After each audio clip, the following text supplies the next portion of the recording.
For the first time since the start of the war, Hezbollah targeted central Israel from Lebanon. David's Sling missile defense intercepted the lone surface-to-surface ballistic missile before it could reach its target near Tel Aviv. The attack came amid unprecedented waves of Air Force strikes on Hezbollah missiles and launchers in Lebanon. Millions of Tel Aviv residents were woken up this morning by the sounding red alert sirens as they were all forced to run for shelters. There were no reports of injuries or damage. Hezbollah took responsibility, claiming to have targeted the Mossad headquarters near Tel Aviv with the Qadr-1 ballistic missile. David's Sling destroyed the lone surface-to-surface missile, which was fired from Lebanon before it could reach its target. The IDF quickly struck the Hezbollah launcher used to fire the missile in southern Lebanon. Earlier, the IDF Home Front Command issued warnings for a number of additional communities, as Hezbollah fired hundreds of rockets and expanded its range toward ever larger areas of northern Israel and now central Israel. In the latest barrage, 2 people were injured from shrapnel while running to a shelter in Kibbutz Sa'ar. This, according to a Channel 12 report. Mada has confirmed that one, a 35-year-old man, had been seriously injured. There was another direct hit by a rocket on an assisted living facility in the Safed area, though no casualties were reported. An IDF reservist was moderately wounded by shrapnel during a rocket barrage at the Mount Carmel area, south of Haifa. And east of Haifa, shrapnel from an intercepted rocket lightly wounded a 58-year-old woman. Several other people have been lightly injured during the rocket attacks from falling shrapnel or as they rushed to bomb shelters after sirens went off. The IDF said that more than 300 rockets had been fired at northern and central Israel throughout the day and warned that the rocket fire was expected to continue in the coming days and called for resilience by the public. And the continuing ongoing waves of Air Force strikes against Hezbollah targets in Lebanon are the most extensive in Israeli history. More than 1,600 Hezbollah sites were struck in southern Lebanon and the Bekaa Valley. More from ILTV's Steve Leibovitz. The unprecedented wave of Israeli airstrikes are continuing in Lebanon. No Hezbollah targets are off limits. The main focus is missile and missile launchers in the south and in the Bekaa Valley to diminish the terrorists' ability to fire rockets in large numbers toward an expanding area of northern and now central Israel. The army says the attacks will continue and get stronger, and Hezbollah will not be given a break. The IDF said it will accelerate offensive operations. לחיזבאללה יש עוד יכולות מסוגים שונים. התפקיד שלנו הוא לטפל בכל אחת מהן, אבל קודם כל אנחנו מתמקדים ביכולות האסטרטגיות שלו, אלו שהסיכון שלהן לעורף הישראלי גדול יותר. An IDF strike in the Dahia neighborhood of Beirut killed the Hezbollah rocket commander Ibrahim Kabaisi and an estimated 15 other operatives who were with him. Kabaisi commanded Hezbollah's various rocket and missile units. He ordered the rocket fire on Haifa this week. The Lebanese Health Ministry raised the death toll in the IDF strikes against Hezbollah in Lebanon to 660. The army has been working to prevent civilian harm in the widespread strikes. The IDF issued warnings to civilians to leave homes where Hezbollah has stored weapons hours before launching the strikes. Many have done so. There are traffic jams with South Lebanese heading north out of harm's way. מי שיש לו טיל בסלון ורקטה בגראז' לא יהיה לו בית. אבל אני אומר לכם דבר נוסף. הוא גורם לכך שהמדינה שלכם נמצאת בסכנה. תשתחררו מהלפיתה של חיזבאללה. The army says the attacks carried out against Hezbollah targets in Lebanon have been the most extensive the Air Force has carried out in its history. The damages have been severe. חיזבאללה של היום זה לא חיזבאללה של לפני שבוע. רצף המכות שהוקע בפיקוד והשליטה, בפעילים, באמצעי הלחימה, כל הדברים האלה הם מכות קשות ביותר. More than 1,600 Hezbollah sites, including homes where weapons were stored, were struck in South Lebanon and the Bekaa Valley. A senior IDF officer said the widespread airstrikes were designed to change the operational situation in the north, changing the reality by striking all of their rocket capabilities, and it's determined to do so. And joining us now with more on Operation Northern Arrows is Colonel in the Reserves Amit Assa, former member of the Israeli Security Agency. Thank you for joining us. Good afternoon. So this morning, Tel Aviv and most of central Israel, including me, my family, were woken up by sirens. This is the first time Hezbollah has launched a missile directly at central Israel since the start of the war. It marks a major escalation. I mean, what's your analysis of this, and what should Israel do now? Look, Israel is not responding to some activity of Hezbollah anymore. Israel is not reacting. Israel have the plan for eliminate the threat, the strategic threat of Hezbollah. And as this plan is going by, step by step, Israel is doing what we need to do to eliminate this threat. I can speak about this missile this morning. It wasn't a surprise for us because we know that this ability is the ability that Hezbollah have, and we just not surprised to see that he's using it. What is surprising, and it's very interesting to understand, is that he used just one missile, and he has a lot of them that we know. And the question is why? Why Nasrallah doesn't want to do any kind of damage in Israel? I think Hezbollah just want to sign maybe that he has ability to raise the attack in Israel. Nasrallah doesn't want to raise the attack of Israel on Lebanon because he knows that he will lose the war, and it's not is a strategic aim now in this war. And you said that Israel is acting, not reacting. Despite the escalation, Israel is still signaling to Hezbollah that it doesn't want full-out war. As you said, Hezbollah also not looking perhaps for a full-out war as well. So what will it take for Hezbollah to retreat? I think that hit by hit, Hezbollah will understand that they're losing all the ability that they have, and it will happen very fast because we see that till now, I think that the estimating is that 50% of the ability of Hezbollah is down. Until now, it's very much damage for Hezbollah, and if it will remain like that, in few days, Hezbollah will not longer be able to run even the Lebanon political issue. So I think that it will be very fast that Nasrallah will understand that we will have to raise the white flag and to stop this one-side war that he claimed for Israel against Israel without no reason. Now, Israel has in the past 24 hours struck over 1,600 Hezbollah targets, and yesterday eliminated the head of Hezbollah's missile program. The IDF has taken out, I think, most of the senior commanders in the terror group. How has this affected their capabilities? Because, we see they are still able to fire rockets.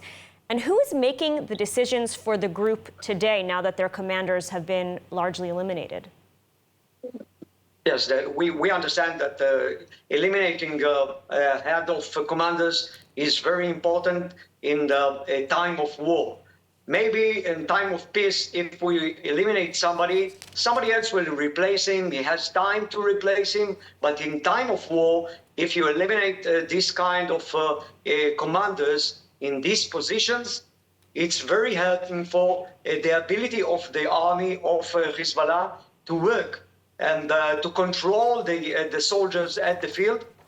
So that's what Israel is doing. And parallel for that, we have to eliminate the missile's ballistic ability. And this is also, it's a lot of work because Hezbollah has thousands of them, and we are working step by step. And now you can hear now that Israel is also attempting to do some damage in that kind of ballistic areas, in populated areas, as Hezbollah is putting ballistic missiles on the houses, and Israel is calling to the civilian to evacuate. It's some kind of a joke, maybe, that we are saying to Hezbollah where we are going to hit, and it's not a surprise anymore, but this is a way of Israeli and Jewish to say to people, look, you have to go out. We want don't want to damage and to hurt the Lebanese. We need to understand, Lebanese, you need to understand that we are fighting the Hezbollah, and fighting the Hezbollah meaning we are fighting also your enemy. Fighting Hezbollah and not the Lebanese. Lieutenant Colonel in the Reserves, Amit Assa, thank you so much for your analysis today. Thank you very much. Nearly a year has passed since the tragic events of October 7th, yet the pain endures. We invite you to register for our virtual memorial event with Israel Bonds on October 7th at 12 p.m. Eastern Time or 9 a.m. Pacific Time, where we will remember the innocent lives lost and honor the resilience of our people. This event is free and open to all. Click on the QR code on the side of the screen to register. And after months of quiet, residents of Tel Aviv were woken up this morning by sirens sounding across the city as Hezbollah launched a ballistic missile. ILTV's Ariella Lechiani went out into Tel Aviv to speak to some people and see how they're feeling. Were they surprised? Are they nervous? Let's take a look. Were you surprised that you heard sirens this morning in Tel Aviv? Yes, I woke up from this, so it's really not a pleasant wake-up call, you know. Well, to be honest, I didn't really expect that. Surprised. Well, I was prepared, so I prepared a bag just in case, and well, it happened. No, actually, we weren't too surprised. We've been waiting for them in Tel Aviv for the past week or so since we've been here. Honestly, a bit surprised. Yeah, you were expecting it. It's in the back of the head, but yeah, I was a bit surprised. And did you feel scared that it was in Tel Aviv? No, I mean, we're lucky. We have mamads. We heard a siren. We had a zakot on the phone, so it was fine. We just went into the namad, and it was over in, a minute or so. Honestly, I totally trust the IDF. No, but I just didn't. It's like, you know, it's gonna happen probably. You just don't think. You try not to think about it all the time. Then it happened, and you just, you know what to do. But yeah, it's not a surprise, but it's still not nice, you know. Prepared, surprised, but incredibly resilient. And moving on, the United Nations General Assembly opened yesterday and is set to continue through the end of the week. On the first day, Israel's wars in Gaza and against Hezbollah took center stage. More from ILTV's editor-in-chief, Maayan Hoffman. The United Nations General Assembly opened Tuesday with its usual stream of anti-Israel rhetoric. U.S. President Joe Biden delivered his final address to world leaders, urging calm as the nearly year-long war between Israel and Hamas in Gaza risks spreading to Lebanon. He emphasized that a diplomatic solution with Hezbollah is still possible despite the rising tensions. A full-scale war is not in anyone's interest. Even if the situation has escalated, a diplomatic solution is still possible. In response to Biden's remarks, Lebanese Foreign Minister Abdallah Abu Habib expressed disappointment that the comments appeared weak. However, he remained hopeful that the U.S. could still step in to mediate a resolution. It was not strong, it is not promising, and it would not solve the Lebanese problem. Biden was met with a round of applause when he called on Israel and Hamas to finalize the terms of a Gaza ceasefire and hostage release deal put forward by the U.S., Qatar, and Egypt. Biden also said that progress towards peace in the Middle East would put the world in a stronger position to deal with the ongoing threat posed by Iran. Together we must deny oxygen to its terrorist proxies, which have called for more October 7th and ensure that Iran will never, ever obtain a nuclear weapon. Lashing back at Biden, Iranian President Masoud Pezeshkian called on the international community to put an end to what he called the desperate barbarism of Israel in Lebanon before it engulfs the region. Others, such as Qatar's Emir Tamim bin Hamad Al Thani and U.S. Secretary General Antonio Guterres, also condemned the war. Thani called the conflict a scandal. Guterres said Lebanon is at the brink. Perhaps the most extreme statement came from Turkish President Erdogan, who compared Prime Minister Benjamin Netanyahu to Adolf Hitler. In contrast to the others, Argentinian President Milei said that in this very House there has been a systematic vote against the State of Israel, which is the only country in the Middle East that defends liberal democracy. Netanyahu delayed his trip to the GA due to the security escalation. His office said the PM would now leave for New York on Thursday evening and return on Saturday night. There are real and specific threats by the Islamic Republic of Iran against former United States President Donald Trump. A statement by his campaign revealed that Trump was briefed by intelligence officials on the matter. More in the following report. U.S. former President Donald Trump was briefed by U.S. intelligence officials on alleged threats from the Islamic Republic of Iran. Trump's campaign said in a statement that the president was briefed on Tuesday by the Office of the Director of National Intelligence regarding real and specific threats from Iran to assassinate him in an effort to destabilize and sow chaos in the United States. According to the campaign, intelligence officials have noticed heightened Iranian threats in the past few months and said that U.S. officials were working to protect Trump and ensure there would not be any election interference. Meanwhile, the Iranian president was on U.S. soil speaking at the UN General Assembly in New York and did not respond to media requests on the issue. The Islamic Republic has previously denied such claims. Following the briefing, Trump posted to his social media accounts that there are big threats on his life by Iran. He said moves were already made by Iran that didn't work out, but they will try again. The former president said he was surrounded by more men, guns, and weapons than he has ever seen before, and thanked Congress for a show of bipartisan solidarity in unanimously approving more money to the Secret Service. He added an attack on a former president is a death wish for the attacker. Since the start of the election cycle, Donald Trump has survived not one, but 2 assassination attempts on his life. And Israel is known as the startup nation with the highest number of startups per capita. In 2023, despite economic challenges, private funding in Israeli tech reached nearly $10 billion, with $7.9 billion in disclosed funding, showing stability despite fewer rounds.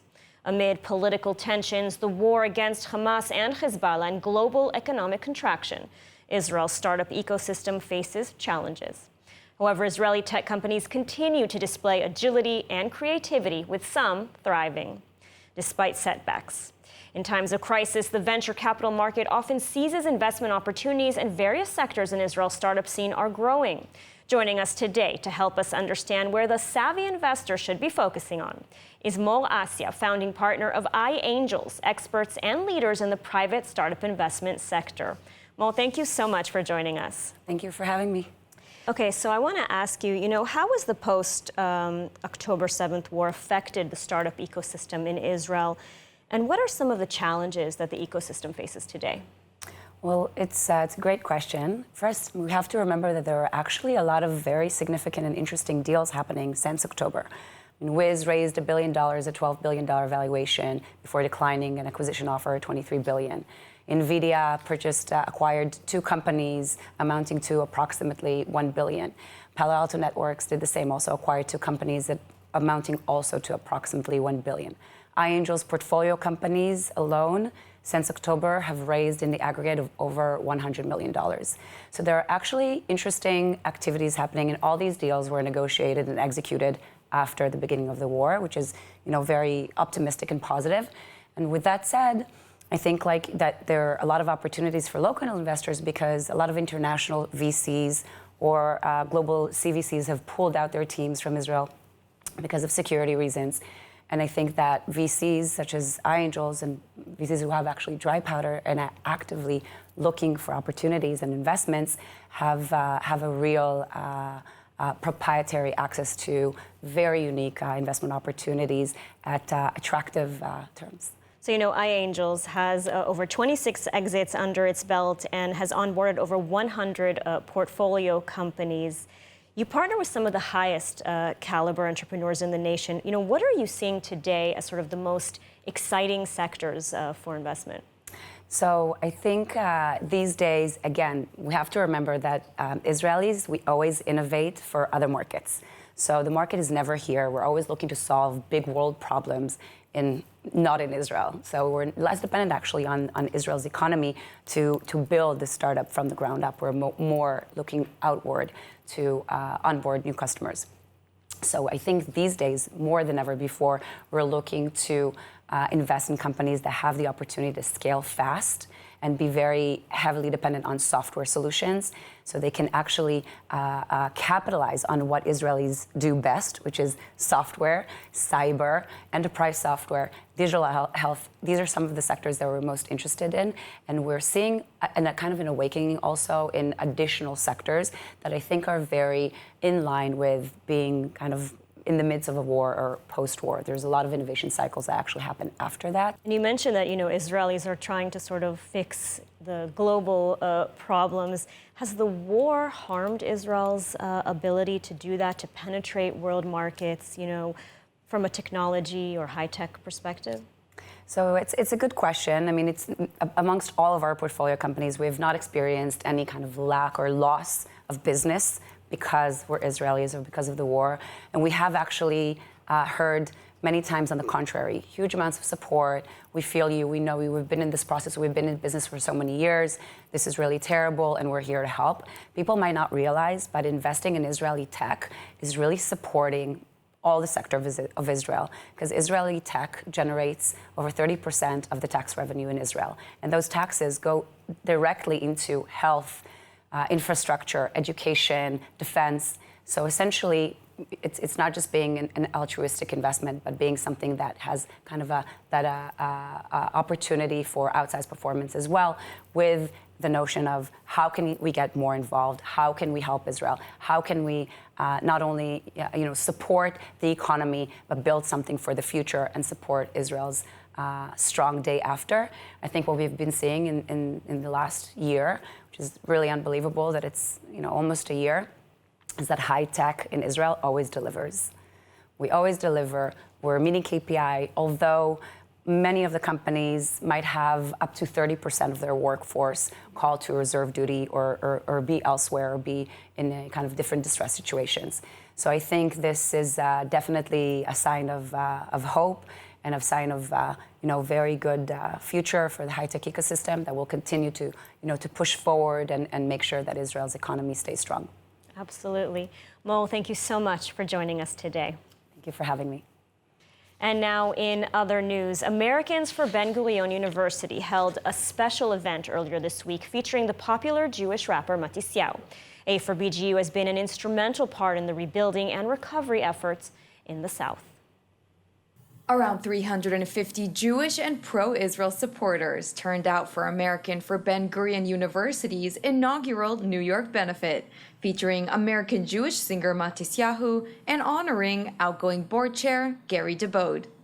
Since October 7th, it's really important that people come together. The Jews worldwide need to come together in support of our brothers and sisters in Israel.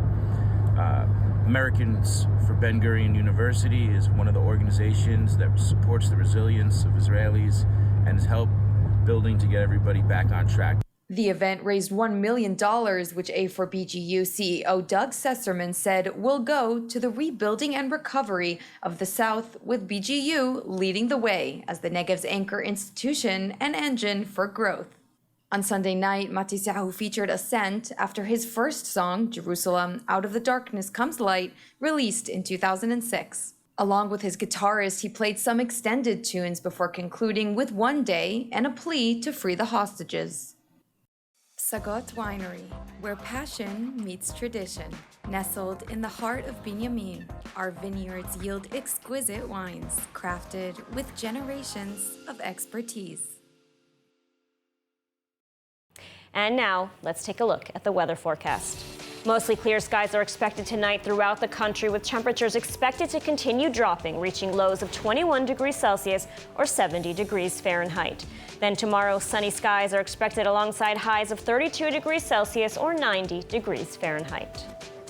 And that's a wrap for today's news. For the latest updates from Israel on all your devices, be sure to follow our ILTV channel, subscribe to our newsletter, and explore our website, ILTV.tv. Stay informed with the latest news straight from the heart of Israel. I'm Madar Gavelazi. Be well, stay safe, and thank you so much for watching.